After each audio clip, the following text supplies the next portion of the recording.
Hi, everybody. This will be our second episode on the issue of an AP report that was recently published that deals with abuse. And so this is your content warning. If there are little ears around, you might want to listen to this with headphones on or more privately. Also, it may not be the kind of thing that everybody wants to listen to. There's something that I said last time that I want to repeat, which is I don't think that we are designed to bear the catastrophes of an entire civilization. I don't think we're wired to handle that much difficulty. When something really difficult happens, I decide whether this is something I need to get into or I need to not. And this is one that I felt like I needed to get into. Now, today's interview takes just a little bit of explaining. So when the AP News report was released, my friend Christopher Cunningham pretty quickly put together an article and responded to a couple of things that I thought were helpful and were useful for me to understand. He did it quick enough.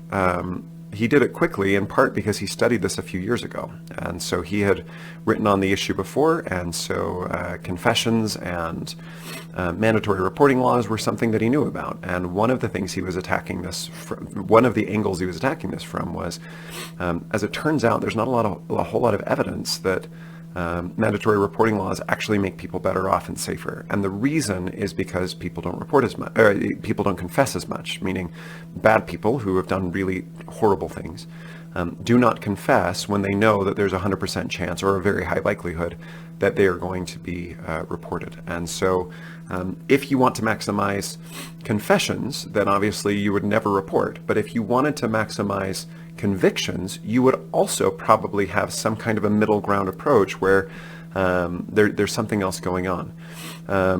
That's something that I think was really useful, and it makes sense to me because I come from a policy background. Now, you'll hear Christopher kind of grapple with whether he did a good job or not, and I think he does a very honest grappling with how the article went and how he's framing it. A couple of things that I want to add. My goal here is not to defend him. It is also not to attack him and pose really hard questions. My goal is just to have the conversation with him and see what comes from it. And I'm glad I did, and I think that I learned a lot. At the same time, one of the things that he said is that it probably takes a couple of days of letting people process, and maybe that's the right idea. He said that, and I think there's something to that. And at the same time, and this is my take, a number of people have said you should not care more about your church's reputation than you care about protecting victims, and I agree completely. But I find that the people who say that sometimes only mean that in one direction. That when I challenge them, some people I saw were calling for people to leave the church over this. And I said, I'm not sure that that's the priority here. I think the priority needs to be the victims. And that was not received always terribly well, despite coming from a very honest place. So I'm good with the idea that we shouldn't jump right to our own narrative and backing up our narrative. And there's some wisdom in that. But at the same time, there's also there needs to be some recognition, and this is where I feel like it's really important, that if we can't see what the church is getting right, and we ignore those things, for example, if the helpline is helping more people than we think, and we get rid of it, is that really a net benefit?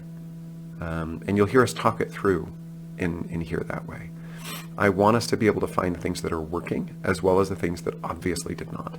No one in this case is saying that everything went right. No one in this case is trying to say that there aren't things that were broken, that didn't work. And I think that that's really important. As always, my goal is just to have a hard conversation well, and I'll let you decide whether we work at that. Happy to have feedback or thoughts. This is a chance to interview a friend of mine and get his thoughts, and there are some parts that are pretty tender. So with that, here's my interview with Christopher Cunningham, who is the managing editor of Public Square magazine.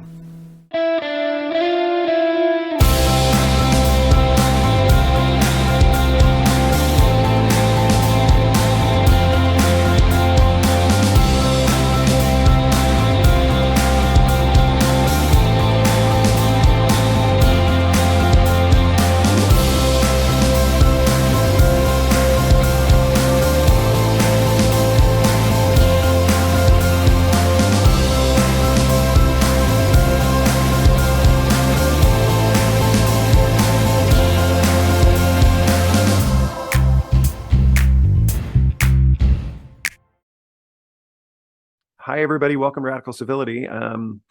This is one of those episodes that's probably going to be a little bit on the harder side.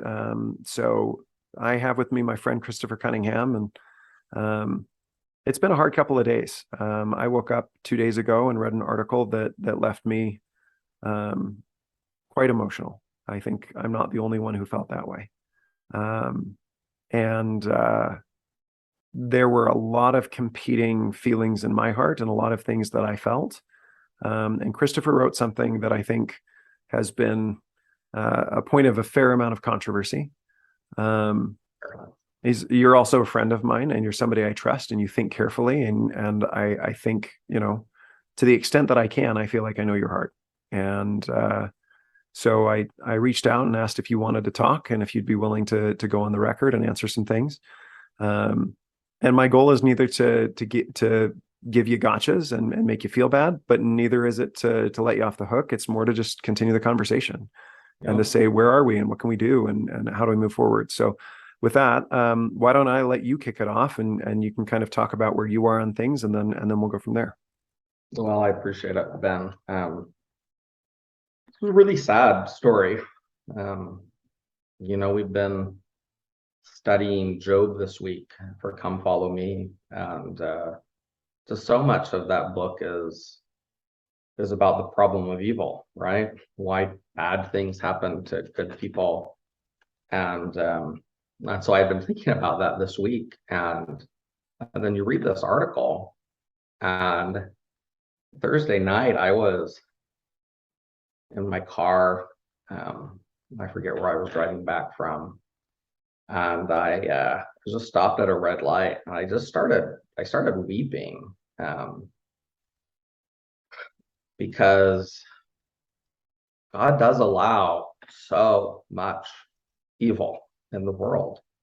There is so much, and there's so many people, and we have this idea that it's all part of this bigger, grander plan, and yet sometimes you just shake your head and think, what did this infant learn from this? Like, how did this do any good to anyone? Like, why could God allow this thing to happen in this instance, times the thousands and thousands of children who have this kind of thing happen to them? And then, yeah, it's tough. This is a really sad, it's a tragedy. The man responsible for it should be kicked out of the church, thrown in jail until the end of his life, and then rot in hell. And it's sad that he cut the middle part off of that, and just to save his own suffering for a little bit. It's not fair. It's absolutely wrong. It's gross. And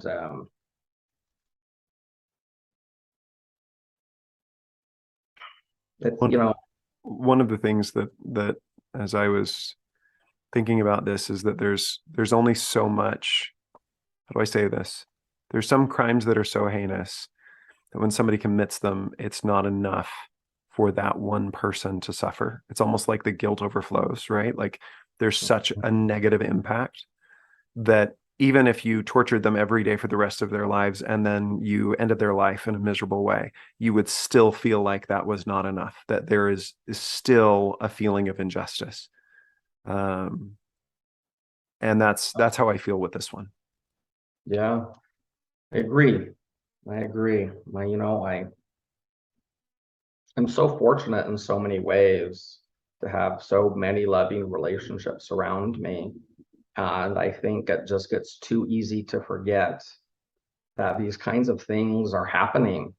They're happening in little houses and rural areas. They're happening in apartments next door. They're happening to next door neighbors and suburban cul-de-sacs. Like, they're happening everywhere. And I think sometimes it's easy to forget. We don't see it. It's behind closed doors. And if it's not happening in your home, it's kind of out of sight, out of mind. And I think And I think we can get by on that pretty easily sometimes. And so when something like this happens, and we have to be reminded of just the depths of how bad this can get. I mean, it kind of wakes you up. It makes you re-ask those questions about just how this can be part of the plan of a loving God. Yeah. You wrote an article. I don't know that I'd call it a response, but almost a meditation, I guess, on well, no, I think a response, a Q&A. What are some questions? What are some context? Yeah. I think a lot of people were angry. I am angry. I think there's a lot of feelings about that. What was your desire with that piece, and how do you see it now that you're reflecting on it? The article. I'm really glad I wrote the article. And I know a lot of people probably are going to be happy to hear that. I don't think I appreciated the strength of feeling that people would have about this issue. And that's totally legitimate. I mean, I ended up going through those same feelings. And I think the first reaction to learning about something like this is just to be revolted, to want to get justice wherever you can. And so I don't think trying to broaden the context is what a lot of people were looking for. And so for them, it became part of this broader problem. That rather than sympathizing with these girls, we're trying to broaden the context. I think that's probably a pretty fair criticism of the article. And I think if I were to write it again, I would. I would either start with that exclusively for a day, or I'd start that as the beginning of the article before saying what I said. But I do think that there was a lot of important context that was left out of the original reporting. I certainly don't mean to criticize the reporting, right? Journalists have certain things that they need to do. And the fellow who wrote this has a history of reporting on these kinds of issues. And so he has patterns and things to use.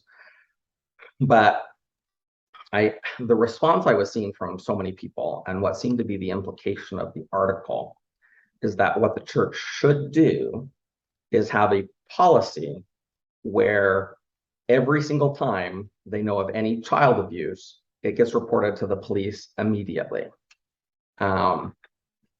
I understand the instinct for that proposal, but from the background I have, from the research that I've done, from my experiences with the helpline, I don't think that policy would end up producing the least amount of heinous child abuse. And I think that's the goal we all have. And so I think when something like this is hot and we're clamoring for a solution, it can sometimes lead us to bad solutions that make us feel good, but that end up making the problem worse. And it might be more out of sight, so we don't have to confront the problem, but that it'll be there, and there'll be more people like these little girls who are hurt in similar or worse ways. And so before I wanted the conversation to spiral out of control to the point where people were demanding this policy that, in my really honest assessment, would make the problem worse, I wanted to say, hey, look, let's understand some of the broader context and perhaps why the church has made the decisions they have, and how those decisions may help the problem more broadly, even though it's clearly failed in this specific instance. And so just to be clear, you think that it did fail in this instance, and that what happened wasn't okay? Oh, absolutely. Yeah, I think when reading through the article, knowing what was happening in the home, that if the bishops had known what was happening in the home, I don't think we know exactly what they knew or when, but they clearly should have reported. I don't think there's any question about that. that this is an incident that should have been reported. There was ongoing continual abuse, and it should have been reported. The church purposely has a policy where it can or cannot be reported depending on the laws and the situations involved. And so making those individual calls is going to be one where you sometimes get the wrong call. And this was clearly one of those times. I don't think anyone would argue about that. I don't even think the church's lawyers are trying to argue that the right call was made in this case.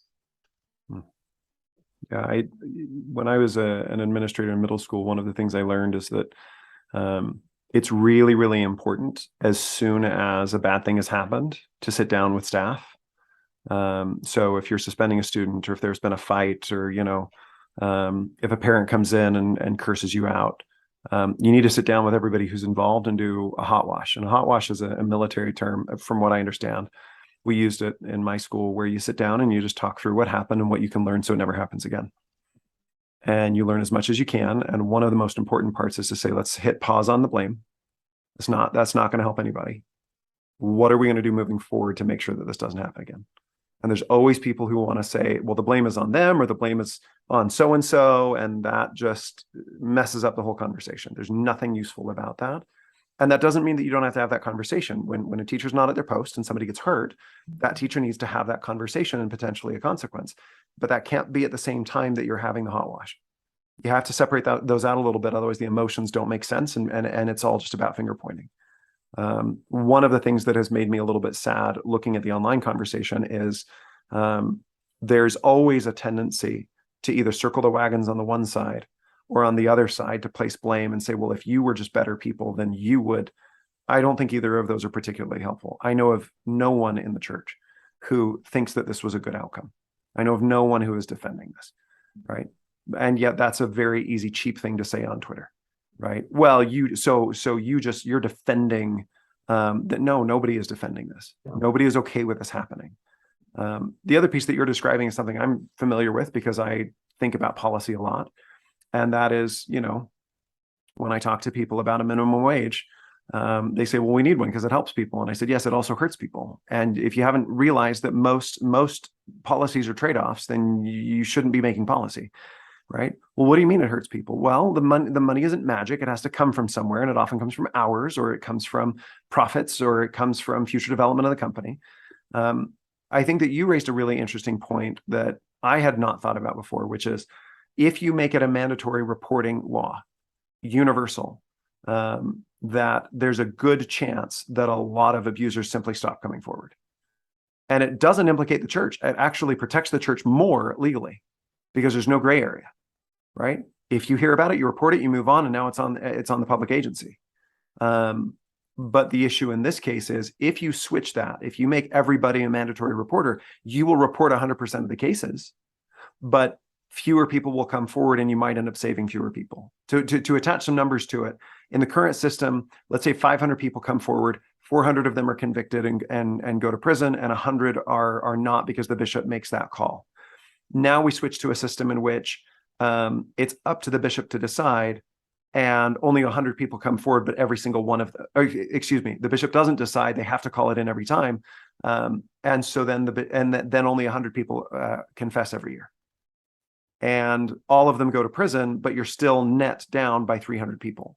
This is the part of what you were saying that made a lot of sense to me, that I think a lot of people weren't catching, which is, if we want to talk about what fault the church has, that's fine. Maybe in a few days. Right now, if you're trying to make policy, this is an important piece that you have to consider. I think, getting back to your earlier question, one of the things I regret is that this may have been at a point where people aren't ready to start thinking about the policy, and that people did still have these really strong emotions.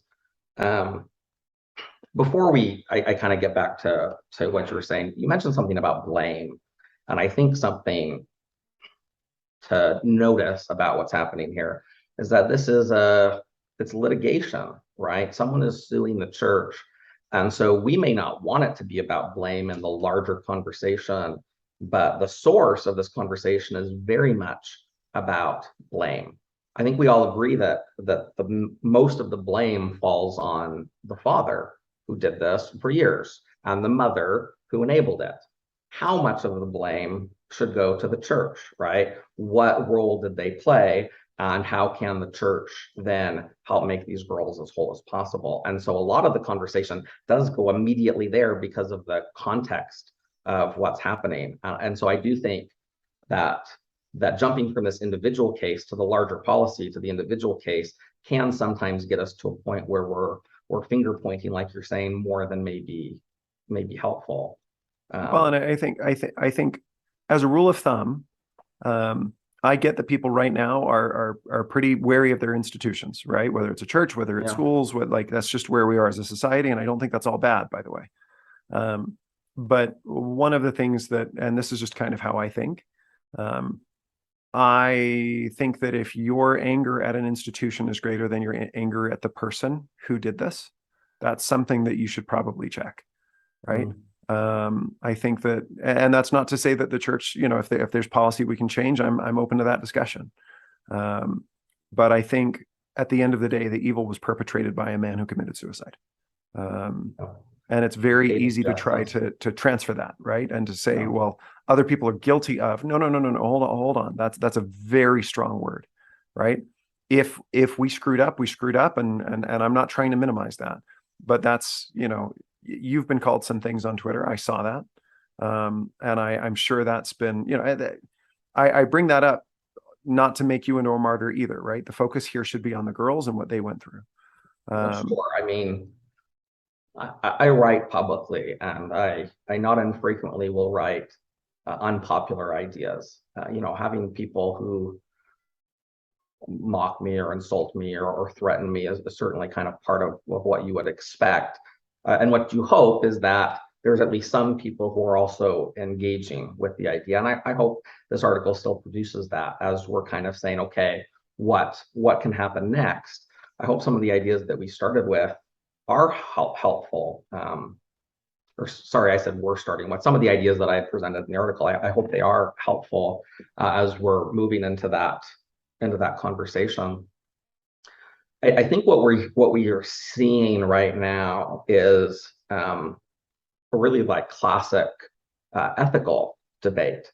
So there's lots of camps of trying to determine what is ethical. And I think what we're seeing here is something called utilitarianism and something called deontological ethics. That's like principles, right? Like you have like a virtue, and you keep to the virtue, and That's right. From there. Yeah, and so deontological ethics say you do what's right, and it doesn't matter what the consequences are. So if you for example, someone steals a loaf of bread, that's wrong. You throw them in jail. It doesn't matter if putting the only provider in jail makes those little children starve, right? Like the results don't matter. That's a really ugly example. Deontology is great in a lot of cases. A lot of times it can be really easy to justify things by making predictions about what will happen in the future. And since those are speculative by nature, you can kind of make them say whatever you want. So having firm rules about what is and is not okay can be really helpful. On the other hand, you have utilitarianism, and utilitarianism is something that's often used in movies as the bad guy's approach. Utilitarianism can be used really badly. The idea behind utilitarianism is that you make the choice that is going to produce the most good overall. My apologies to any philosophers who might be listening, who I'm sure I've way oversimplified these ideas, but I think that gets the gist across. And so someone who is responding to this case from a deontological lens is going to say, hey, wait, you should report abusers when they come in. You didn't, and that's it. Someone from a utilitarian point of view, it really depends on what they think good is in this case. And I think for me, I'm defining good in this case as reducing abuse. And so what policies or approaches can we take that are going to reduce abuse the most overall? And so I think when you put those two lenses next to each other, it's really easy for, I mean, I have been, not publicly, but I've been calling a lot of my critics pretty cruel things too, saying you're choosing to report all of these things. You want to push all these abusers into the dark where these kids are going to get abused their whole lives with no hope of anything happening. Like you're damning hundreds of children to this life. And that's not fair. They're saying there's a principle here and we should do it. And I think people are responding to me in the opposite way. They're saying, wait, this is a horrible thing. How could you justify it by saying the procedure that's in place has good overall outcomes? That's so clinical, that's so dry. And so I get that reaction that says, well, you're just defending not reporting this abuser. And I think that's a pretty natural reaction. But I don't think either of those people ultimately in the end are really trying to defend the abuse. I know I certainly am not. It's just that in trying to figure out what we can do better, we're coming at it from different angles. One of the things that I heard a lot online is that a lot of people felt, and I've already lost a friend over this, and it's a little bit heartbreaking, because these are people I care about, and I always go into this with as long as we care about the right thing, we may get there in different ways, but we can still get along. But there's something about this that is really deep and really hard. One of the things that I think touches a nerve for people is the issue of loyalty to the church or fidelity to the victims. And I think that's a false dichotomy. I think that you can do both. I think we have to do both, even if you are the most anti, right? Even if you don't like the church, I think that it is still a benefit to find a way for people of faith in the church to support and by the way, I get why it's distasteful to see somebody worry about the church, right? And worry about the institution and say, well, but this isn't fair to the church. But I don't think it's helped when this becomes polarized. I don't think that this issue is made better when it becomes an us versus them. There's a good camp and a bad camp. And if you have any loyalty, if your instinct is to go towards loyalty to the church in any way, then you're a part of the problem. No, you're human, right? If your political hero gets accused of doing something horrible and you want it to not be true because you love them and you admire them, that's human. And recognizing that, I mean, it's kind of like, imagine that there's two messages you can have. Have you no shame, or, hey, I get it. I still think that there's something from this that we can learn, and we all need to commit to doing everything we can. Those two messages are just fundamentally different. And I think one's a lot more effective. Even if you don't agree with me, I think one is way more effective than the other. I think I've been pretty open in my career talking about issues related to the church, about where my biases are. And for me, I was born in a home of two recent converts. And so they still had that zeal of conversion, and their lives were transforming before my eyes in becoming better and really growing and feeling that redemption. And so for me, my faith was alive, and it has been my whole life. And so my bias is that when the church is doing something, my instinct is to say, what about what they're doing is good? And so that's always going to be my bias, because the church has done so much good in the lives of me and my family. And I don't think, everyone's going to come in with their individual biases, and that's certainly mine. But I think you have your bias, but then you try and set the terms, right? You try and say, okay, so sure, this is how I'm going to be inclined to see things.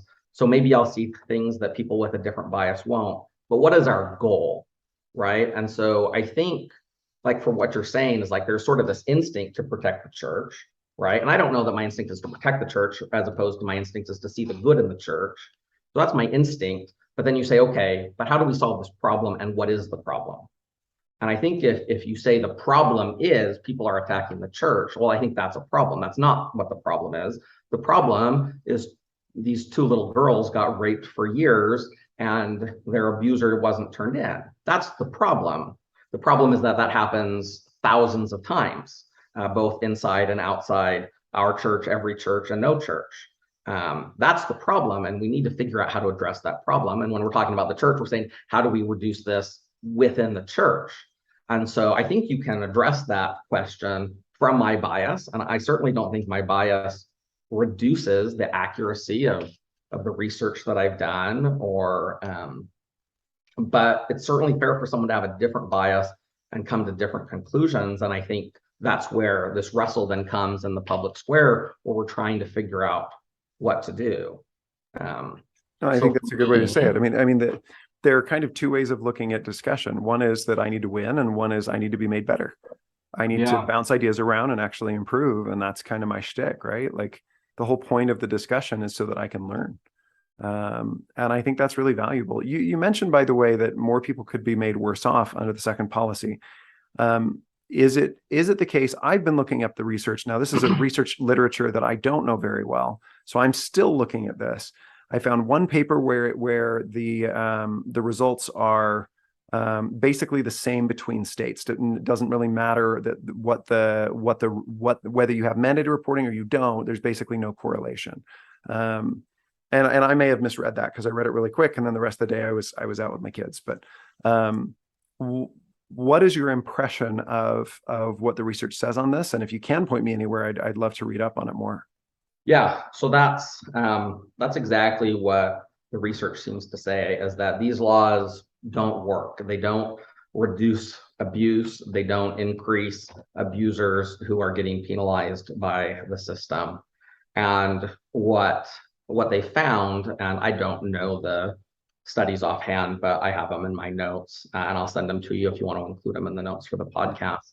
But what they've found is that there's two basic reasons why these laws aren't effective. The first one is that volunteers are really bad mandated reporters. And so what happens is that when they report, they overwhelm the system, and then the social workers on the other end struggle to identify which ones to focus on. And so they're often chasing bad leads. The second reason, and just to be clear, you're not just saying this isn't just type 1, type 2 error. This is deeper than that. This isn't we get a lot of false positives, but we catch more guys. This is we overwhelm the system and they can't check out valid cases because they don't have the capacity. Bingo, exactly. Okay. That's exactly what happens. And then the other one is that people don't come forward to report. Now, with mandated reporters, if they're not going there, they're still often being caught in places where there's not confession happening, where they're seeing the symptoms in the kids and reporting, and that's why they end up evening out. But so those are the two main reasons that kind of make it so that even though you get mandated reporting goes up, the overall reporting goes up, the actual there's actually no reduction in the abuse. So then you take that understanding of how policies like this work, and then you apply it to an institution like the church. And the church seems to have kind of three directions that they can go in a case like this. One, they can do what it seems like most people are suggesting, which is they adopt a policy of every time they ever hear about any abuse, they report it immediately. There's no question. There's obviously positives with this. This would be a lot better for the church's reputation if that's your main concern. This would be a lot. Which, to be clear, if it is, that's a problem, right? Like you're a bad person. Yeah, if that's your main concern, that is a problem. I guess I feel like people are saying, oh, people who care about the church's reputation don't want this approach. And I'm like, no, this approach would take the church's. It actually makes it easier for the church. It's it black and white, wash your hands of it, move on. Yeah. Move on. Yeah.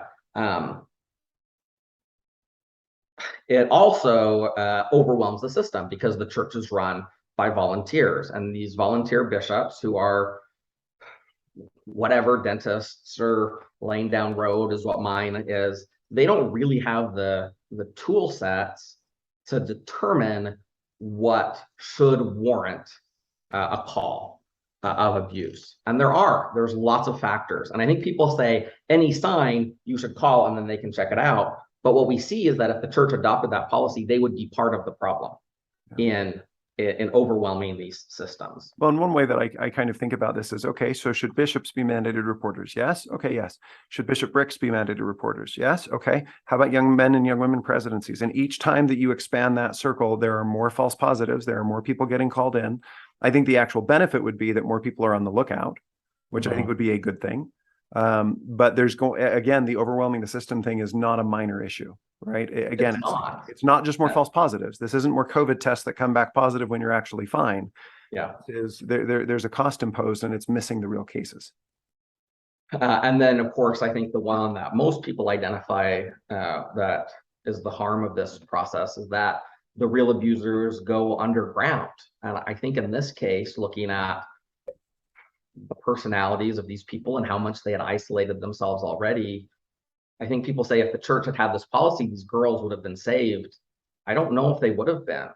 I feel like if the church had had this policy, the chance that this man would have gone in would have been reduced a lot, because he wouldn't want to confess. He clearly was not prepared to face the consequences of what he was doing.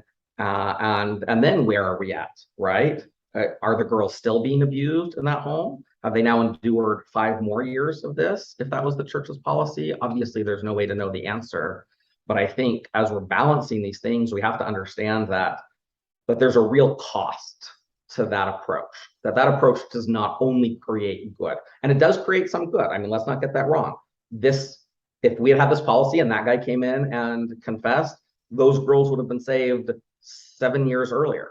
That is a real good. Like, this policy would be good in some cases, but there's also a real cost. The second approach that the church could take is the one that the Roman Catholic Church has taken, and that's the exact opposite.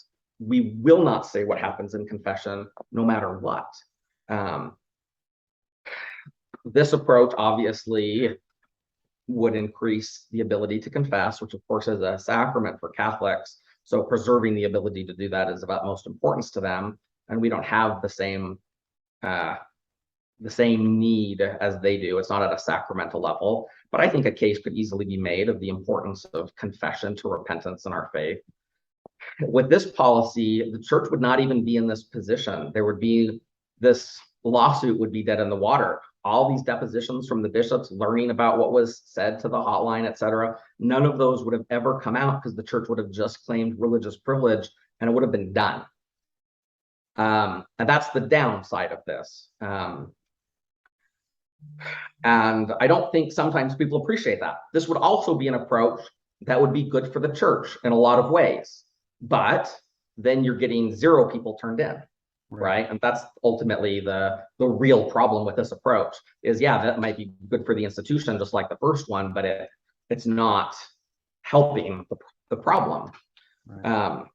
I mean, I guess if priests know what's going on, they can minister to the family. So, I mean, there are some minor benefits. I don't want to throw that approach under the bus. I'm sure that Roman Catholics who have this approach have really good reasons for it, and that it can help in their communities. But I think ultimately there's a lot of negatives to this approach. And then the third approach is that you report sometimes. And that's what the church has adopted. And I think there's some real positives to this approach. I think the first positive is what we learned from the research on it, is that volunteers overwhelm the systems. So who is good at figuring out when to report? Professionals, therapists, lawyers, doctors. So who do the bishops call? Well, they call a therapist, lawyers, doctors, and then a lawyer, right? Like, they talk to exactly the professionals who are in the right position to make these kinds of determinations. So that goes down. The second thing is, by having it be we report sometimes, I think people might expect that would reduce the confession rate the same amount that having it is. But most abusers, well, I shouldn't say most, I'm not familiar with research in this area. My impression is, and my experience in this area is that people who are abusive often have sort of narcissistic personalities. They think they can get away with anything. And so having a policy that says, we'll turn you in sometimes, we'll make a call, depending on what we think, is a real enticement to abusers, because they believe that they can always beat the rap. I am better than all those other people. I'm more charismatic. I will get away with this. Yeah, I can say the right thing to the bishop, so he doesn't think that this one warrants reporting, right? And so then you still have a fair number of people coming in. The right ones are being called, so we're not getting false positives to the same degree. But the real downside with this approach is that we sometimes get false negatives. That sometimes, either because the information that the bishops have when they make the call isn't perfect, or sometimes because just the wrong judgment call is made, that we say, hey, this is probably a time we don't need to report, when it turns out it really was. And in this case, it really was a time to report. And I think we can, one of the things that I think is hard with the article is that the way it was written juxtaposed what the bishops did at that time versus what we know about the case now. Yeah. But we don't really know what the bishops knew at the time. So it's really easy for me to say now the bishop should have reported. And I don't think anyone disagrees. Clearly, the bishop should have reported. But we don't know if it was, like, we don't know if how bad the call was. Like, we don't know what they knew. We do know that the mother had told the bishop that it was done. And we don't know if that influenced it. Certainly, if it's ongoing abuse is a big piece of whether or not it's something that needs to be reported. So, Monday morning quarterbacking, I think, is a derogatory term. And I think it's appropriate to say, hey, let's not be too hard on these people because they didn't know then what we know now. But I also think it's a really important part of the process, kind of, what do you call it, a hot wash? Yeah. Right. Like, we should be Monday morning quarterbacking if we want our quarterback to be better. And since the stakes in this aren't won games, but children's lives, like, it's really, really important to go back and say, okay, what did they know when? Why did they make the wrong call? Well, and let me add to that. Sorry, I'm being rude and interrupting. I think there's also a difference between, so I don't know of anybody who thinks the bishop made the right call. Yeah. I have yet to hear anybody say that. I think that there is a difference, however, between saying, I don't know enough to know whether the bishop should go to jail, which is where I am, because I don't know what he knew. That is not currently the criminal case that's before us. I don't have enough evidence. I don't know what the mom said. I don't know what the dad said, right? I don't know when it was communicated to him. That he made the wrong call is obvious. That he made an illegal call, I don't know. I'm also very comfortable that the helpline may have said the wrong thing. It would surprise me. I would be surprised by that, but okay. Like, if that's what happened, let's fix it, right? If it was the helpline, I think people need to get fired, right? That's just a bad call. And at the same time, I worry about, I guess what I'm saying here is, yes, Monday morning quarterback, but at the same time, the evidence to me seems pretty strong that the bishop knew enough that they should have done something other than what they did. At the same time, but I also don't know, this is one where it's like, if I was a member of the jury, I'd be asked to decide, and I would get a lot more evidence, and I would know, and maybe the bishop does need to go to prison for a while. I don't know how that works. I don't know the statutes, and I don't know the evidence. But saying I don't know does not mean that he's off the hook. I'm not condoning. I'm saying I'm going to be hesitant.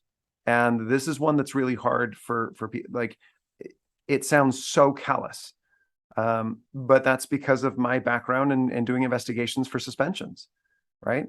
My gut instincts were wrong enough that I am extremely hesitant unless I have every piece of information, because it's so easy to let your gut lead you wrong. And that doesn't mean that it should be cheapened. It doesn't mean that the bishop should be off the hook, or the church, or the helpline. That's different. What I'm saying is, I have one article to go off of. I have one perspective, and it is very much the prosecutor's side. It is not the defendant's side, right? I don't have enough information. What I know is that a tragedy occurred, and that right now I'm in hot wash mode, trying to say, what else can we do? What other policies are there? Let me learn as much as I can. Anyway. I think in some ways we're having two conversations, right? I think whenever there's a court case that makes a lot of news, people are talking about it and deciding what the outcome of that case could be. And I think that's where we get to questions like, what did the bishop know when, and what should they have done, and how, who has what guilt. I know those questions interest a lot of people, and I think that's probably a good thing to care about justice in those individual cases. And it will come before a judge unless the church is able to make those little girls whole enough that that's not what they choose to do. But they will have, like, they will be able to decide what they want to do. And so I think people are going to look at the case and argue about the case. But I think the other piece of it, and I think the piece that perhaps I jumped to too soon, but a lot of other people jump to as well, is, okay, now that there's been this tragedy that happened as a result of the current system in place, what should be done? And I think in looking at the three options that the church has, I think in a basic way, we report it sometimes is still the right approach. And just to be clear, the church's approach is follow the law in that state.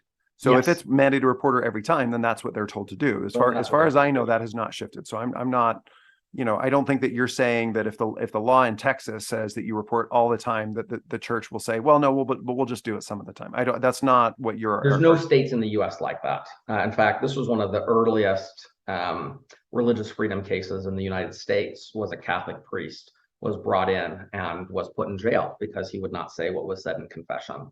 And this was a New York State Supreme Court case. So I guess it's not binding, but it's become a really important part of the fabric of our religious freedom. So there's going to be no state where bishops are required to say what has been told to them in confessional. Really? That's right. That being said, bishops can still be mandated reporters in other ways in some states, as in if they see a bruise on a child, for example. Right. Does that bishop need to report that? There's some states where they don't have a religious exemption for making that report, and there's some states where they do.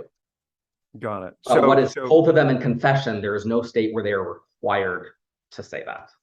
Interesting. That's something that I did not know. So there's no place in the United States where if I'm a bishop and somebody confesses to me, it is always going to be the case that I have legal protection, whether I should or not, whether anything else. Yeah. That is just the way that it is written right now. That's correct. Okay. Yeah, that's just something I didn't know. I'm not sure how I feel about it. I'll be doing some thinking about that for a few days, but okay. Several states in Australia have recently removed that. Was it a year or two ago? Probably with Cardinal, I think it was Cardinal Pell. Was it? There was a cardinal that was out in Australia that was I can't remember if he was accused or convicted, but I want to say he was convicted. Well, so what is said in confessionals right now, in theory, needs to be reported in Australia, and that's obviously been a source of some contention and controversy there. It's really hard to know what the results of that have been. I've kind of looked to see what's happened with abuse. And abuse skyrocketed in Australia after this law, but that was the period of COVID. Domestic abuse skyrocketed everywhere during COVID. That may not be because of this policy. Yeah, there's really no way for me. Maybe there's some economists who can get down to it, but there's no real way for someone without a real background in that to be able to say, hey, this policy happened and this was the result, and perhaps there's a connection. I mean, maybe there is, but there's a much bigger obvious answer for why domestic abuse went up after that law was passed. But if you're kind of asking that question, should we have that exemption? Australia is probably a good case to continue looking at. Just in terms of statistical analysis. Yeah. So it was Cardinal Pell. He was found guilty of various sexual offenses, but then those were later quashed by the High Court of Australia. The Holy See's Congregation for the Doctrine of the Faith it concluded in his acquittal. Basically, they found that he hadn't done it. Now that's the church court, so there's a lot of controversy about whether that should be believed or not. But that's what I remembered, that Pell had been found guilty, and then later on it was overturned on appeal. What are the things what are the things on your mind and heart that you still want to say? I think one thing that's hard in a case like this is that there's not going to be any institutions that are perfect on this issue. There's not. There is abuse in every community.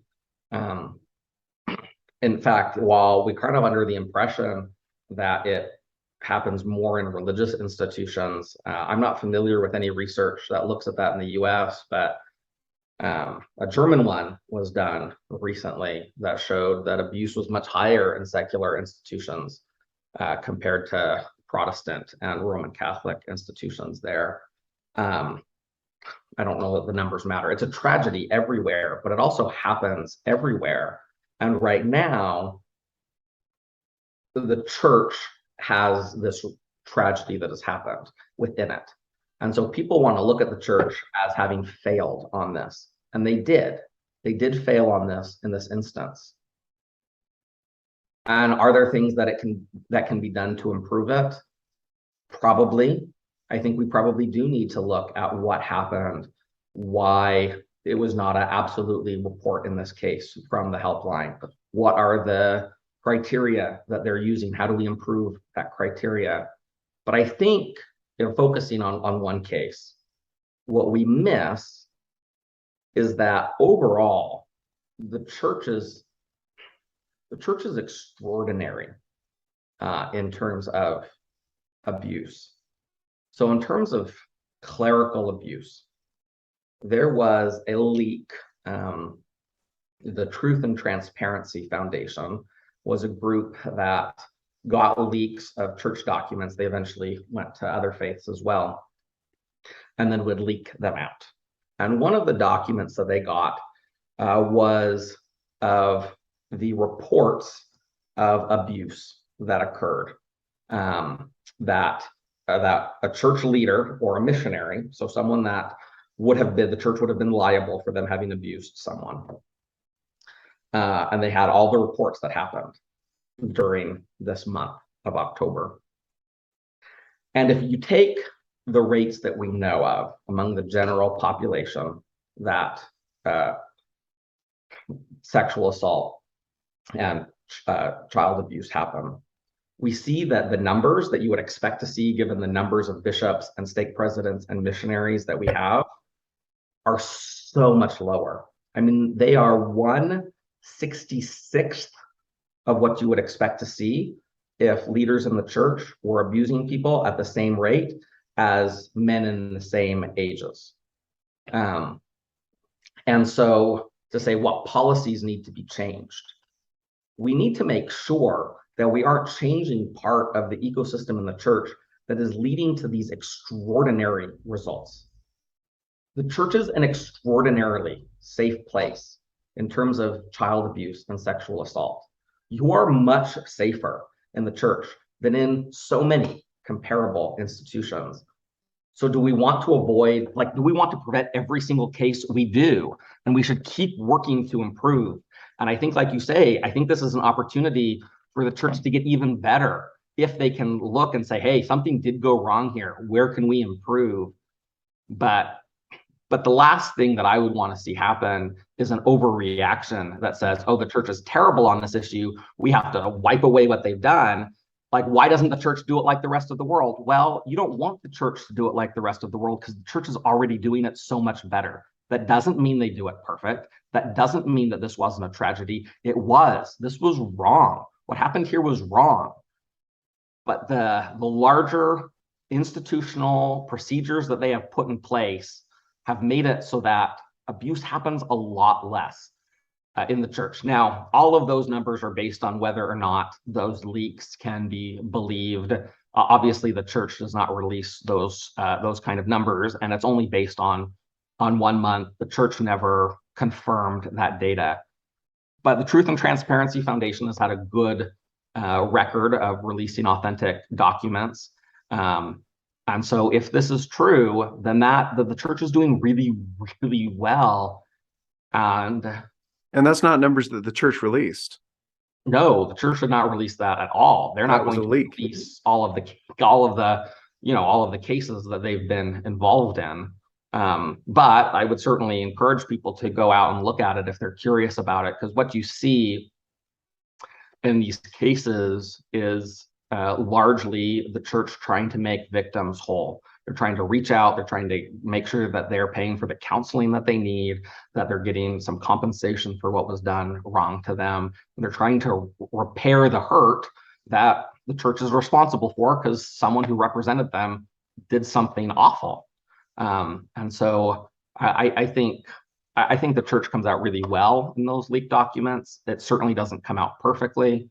But I think if people are trying to say, hey, if they want more examples of what the church does, I think that's a good place to go.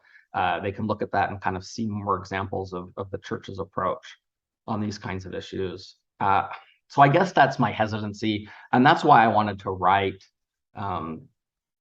something like this. I had done that analysis back when those documents came out in 2018, and so when this came out and everyone was calling for the churches to change for the church to change its policy, I was like, hold on, we don't want the church to change the thing that's working really good. And I think maybe in some of that, hey, we want to keep what's working well, I missed the point of, well, what happened is a real tragedy. And I don't know that that came across as well in the article I had written. But I do stand by it. Like what I wrote was true, and the church is doing really well here. And we don't want to throw the baby out with the bathwater. Well, and to be clear, that's not going to feel good to somebody who has experienced abuse. And I want to emphasize, right? Somebody's going to hear this and say, what about me? To which my answer would be, right? Like, if it's 1/66th as big a problem, and I haven't looked at those numbers independently, I trust you, but I'll take a look at them later. But let's assume that that's the case. That's still, I mean, the number I think was 7 out of 170,000. That's still 7 cases. Still 7 cases. And that's still 7 too many. And that I think was in a month, right? Yeah, so over the course of a year, that's too many cases. There are still going to be people who are having this private hell visited upon them. But again, to your point, when BYU was in the news for honor code issues, you know, the statistic side of me wanted to say, okay, but how does it compare to other institutions? Not to defend it. That's not the point. The point is baby with the bathwater. If we throw out things that are working, then more people are going to suffer. If the church changed immediately tomorrow, for example, to mandated reporters in every case, and people stop coming forward and we overwhelm the system, and the church is able to wash their hands and look really good and never get a lawsuit again, but we help 100 fewer people a year, that's not something I'm comfortable with. Right. Yeah. And that to me is the actual moral calculus involved. And that's a much harder question to answer. So it is. And, you know, getting back to those utilitarian ethics. And that's why when you talk like this, when you talk about how do we reduce the number of cases, it can feel bad. It can feel heartless, because there are those people who were hurt. And it's like, well, why doesn't my case matter? And the answer is your case does matter. Your case is tragic, and we should do everything we can to stop it. But we should also make sure that all those other people who would have been hurt. Sorry, I'm trying to do more math in my head on the 166, and I can't. I do all my math for my articles in Excel, not in my head. Fair. The real man's calculator, right? That's right. But there's all those people who would be hurt if the church had different policies, and all of them have been saved.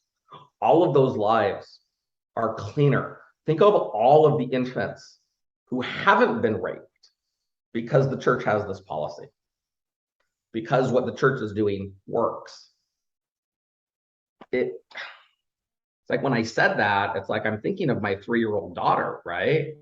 And thinking about this victim of this terrible man, and it's a really emotional thing about what's happened, and it's so sick and it's so gross, and it's hard to talk in some of these kind of economic disinterested terms. It does seem cold, and I get that response.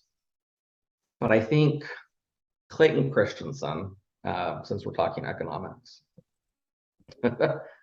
was an area authority 70 where I served my mission. So I was extraordinarily fortunate to hear him talk many times. And one of the things that he said to us is, he says, a lot of times missionaries complain about the focus on numbers, because missionaries set numerical goals about the work that they're going to do. And then some say, hey, this is wrong. And he says, that's the right instinct, right? God doesn't think of individuals in numbers. He thinks about them as individuals. He knows every hair on their head. But he says God is the only being who is capable of not aggregating above the individual, which is a very economic way to look at it. But he's like, if we want to fix the problem for as the most people as possible, sometimes we have to say, okay, we're going to step away from the individual for a second to say, well, how does this work on a system-wide basis? How is this going to save the most people in an abstract sense, right? All those hundreds of babies who haven't been raped,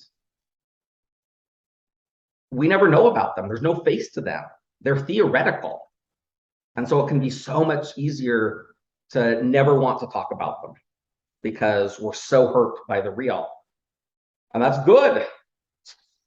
That's the human instinct. But I don't know that it serves the most people over the long run. First of all, you're exactly right. And I want to be clear. I can come off as a Vulcan sometimes, and that's not helpful when people want to feel compassion and they want to feel empathy, and I recognize that.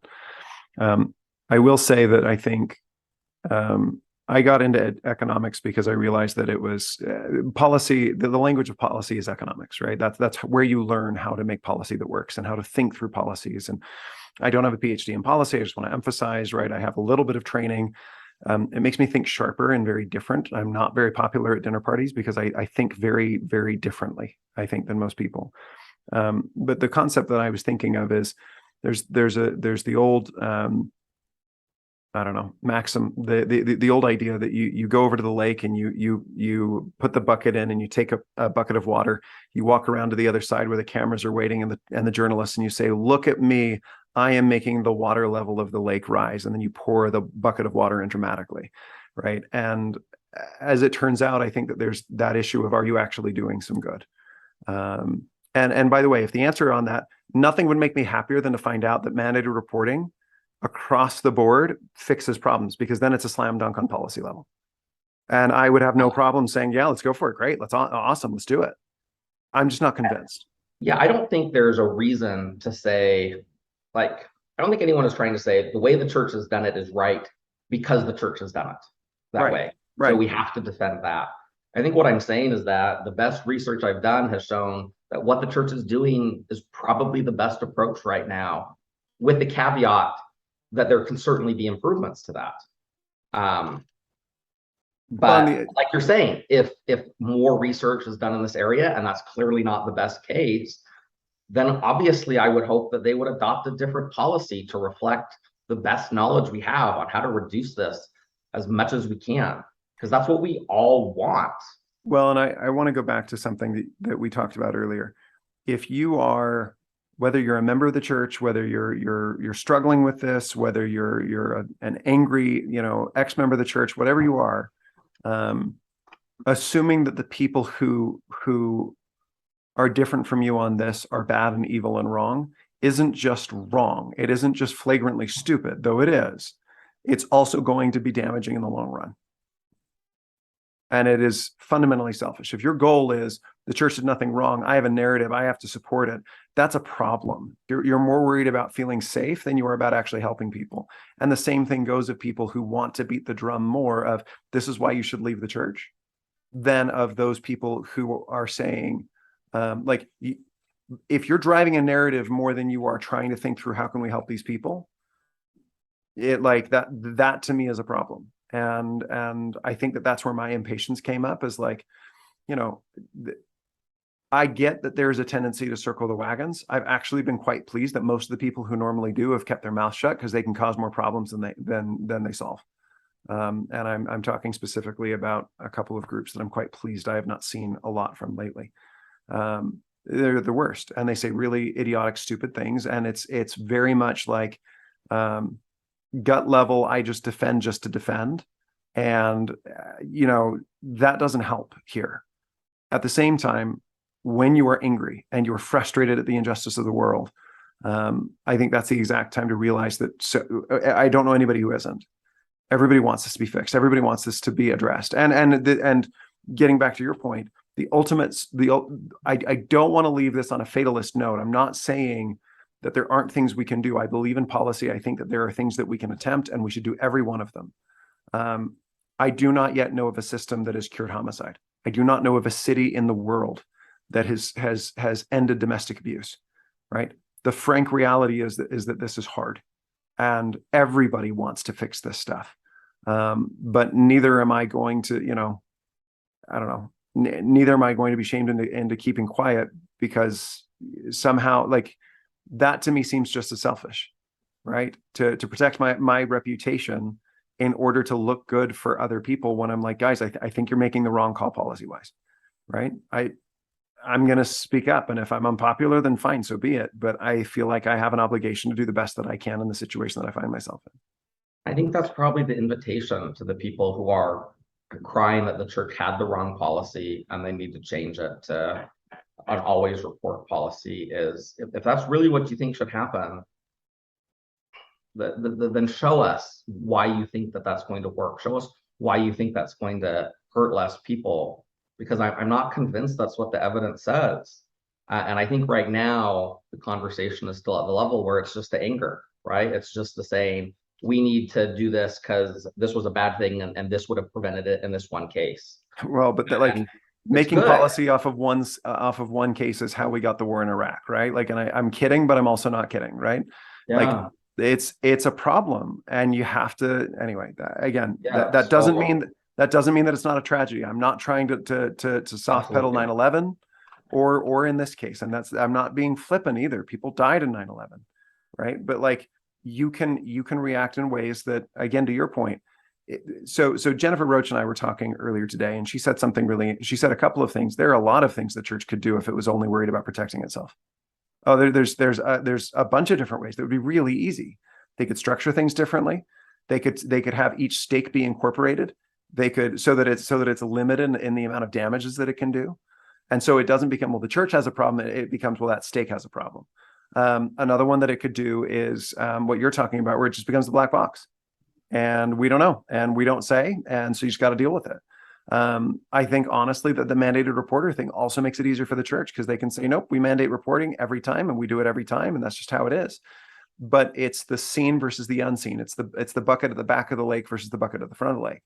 The seen versus the unseen impact, I think, is a really heavy one here. So yeah, I think some of the criticism that's been levied at the church in this has been unfair, right? I think if the church decided to black box, if the church decided to mandate reporting, like, both of those would be better for the church and its reputation. And so this idea that the church has chosen this policy where they're going to now be liable for every single wrong call, like, that's to reduce abuse. Like, that approach is the worst one for the church's liability. That approach is the worst one for the church's reputation.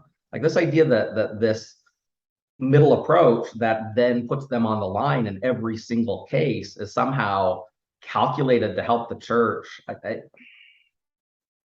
That shouldn't be the focus of this conversation. But I think so many people have, like you said, immediately gone to finger pointing at the church, and I don't see it. I don't see the church's policy here as being inevitable to protect itself. It seems like the church's policy has been designed to do exactly what the church says its policy is designed to do, which is reduce abuse.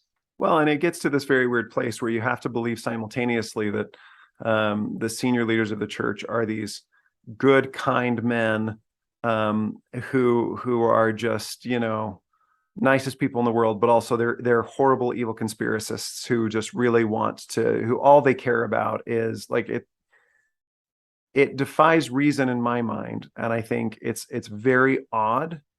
And at the same time, my answer to that would be that's even me saying it right now is a distraction from what actually matters, right? Like, that's the wrong conversation to have. If you have that opinion of church leaders, fine. Like, we don't need to, like, we can move on. We all want to reduce abuse. I do too. I think my policy is better than yours. And if I'm wrong, you're going to have to prove it with something more than your opinion, right? Or your gut level instinct, or, well, sick tweet about how bad you are, right? Like, I don't care. But that, I think, is to me what needs to take the cake and be the priority. Well, anything else on your mind? Anything else that you wanted to add to the conversation real quick? Well, I appreciate you you let me come on and chat about the article and about what's happened here. I think it's a good conversation to have. I think this is a really good reporter.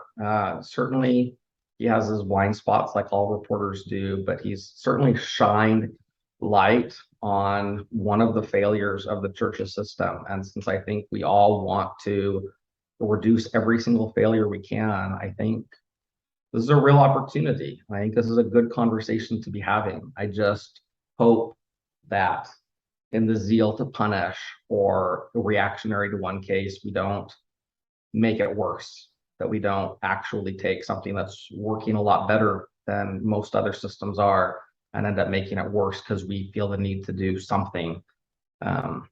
So I think we should take this as an opportunity, but I think we should be humble about our conclusions, that we should be careful as we are advocating for what policy changes we hope to see.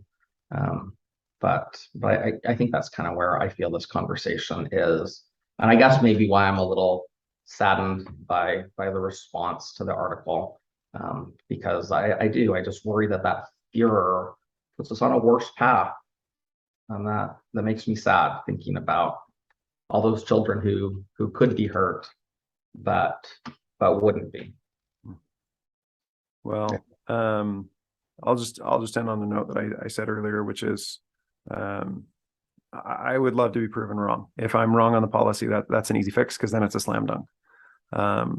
And at the same time, I don't mean to toot my horn too much on this, but I can assure you that if you don't like my stance and you think I'm a horrible person, that's fine. I'm over it. But I can promise you that I'm better than some voices out there. And when reasonable, thoughtful people that you don't agree with are out there, keep in mind that, like, I am at least trying and I do listen. And that's something, right? And that if if the reasonable people can't talk, then it will be filled with unreasonable people. And that's the curse, right? So I think that there's something to be said for being wrong, but still trying your best. And if that's where I am, then that's the best comfort I have. And again, I know I have biases. I try and put them to the side when I can. I love the church. I love the gospel. I really do think it's doing to me, it's not so much a bias. It's not like I'm going to be an apologist, I'm going to defend the church. It's much more of just like, are we even talking about the same thing? This does not make any sense to me. Like, have you been in the same institution? Right? Now, at the same time, if somebody was abused by a bishop at some point, they're going to feel like, are we in the same institution? I get that, like, that there's a real disconnect there. But it's really hard I need to take the time to have the grace for that other person and slow down and say, okay, what is that other person feeling? And go from there. Well, thank you for this. I know it's hard, and I think you've tried to be thoughtful and articulate, and I'm sure that everyone will take this really well and thoughtfully and not say anything, neither one of us is going to get any flack for this, I'm sure. But I think at the end of the day, I'm trying my best, and that's I will sleep fine at night because I'm trying my best. And so we'll go from there. Well, thanks for joining me, and we will talk again soon. Thanks, Ben.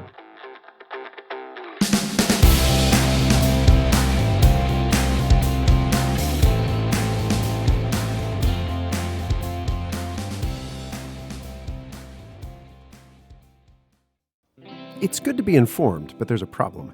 There isn't enough time in the day to become an expert in everything. To be useful in life, you have to make decent decisions on the fly without all the information. That's why we're not trying to be experts here. The goal of our podcast is about ideas and insights. We're not married to being right. Our goal is to contribute something meaningful to the conversation before it moves downstream. Our goal isn't to be provocative, but to be insightful. So if you're looking to help the podcast, don't just advertise it. Advertise an insight you gained or skill you're trying, something that you've learned from us. Then use the hashtag #RadicalCivility so we can see that we're making a difference. Thanks for listening. We hope you find it helpful.